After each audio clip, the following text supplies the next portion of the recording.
దురదృష్టం ఏంటంటే రాష్ట్ర ప్రభుత్వం 2 రోజులు అసెంబ్లీ జరుపుతామంటున్నారు.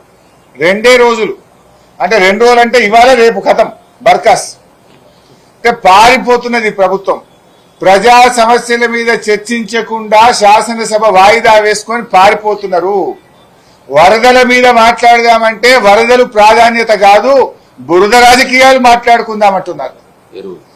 ఎరువుల మీద రైతుల మీద మాట్లాడదామంటే అది మెల్లగా మాట్లాడుకుందాం, తొందర ఏమున్నది అంటున్నారు.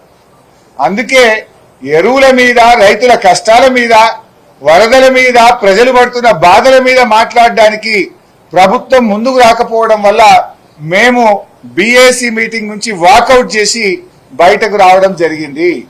ఒక రాష్ట్ర ప్రభుత్వానికి రైతుల కంటే ముఖ్యమైంది, వరద బాధితుల కంటే ప్రధానమైన ఎజెండా ఏముంటుంది?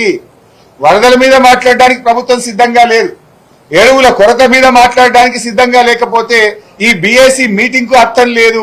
ఈ శాసనసభ సమావేశాల పట్ల మరి ప్రజలు నమ్మకాన్ని కోల్పోతారనే విషయాన్ని కూడా మేము చాలా గట్టిగా చెప్పాం. ప్రభుత్వ ధోరణి చూస్తే కాళేశ్వరం కమిషన్ రిపోర్ట్ ను పెట్టి బురద రాజకీయాలకు పాల్పడే ఆలోచన కనబడుతున్నారు. దాని మీద మేము చర్చకు సిద్ధం. పీపీటీకి అవకాశం ఇవ్వండి. ఒక్కరోజు కాదు, కాళేశ్వరం మీద 4 రోజులు మాట్లాడదాం. ముందు ఆ బురద రాజకీయాలు ఎప్పుడైనా మాట్లాడుకోవచ్చు. కష్టాల్లో ఉన్న రైతుల గురించి ఫస్ట్ మాట్లాడండి.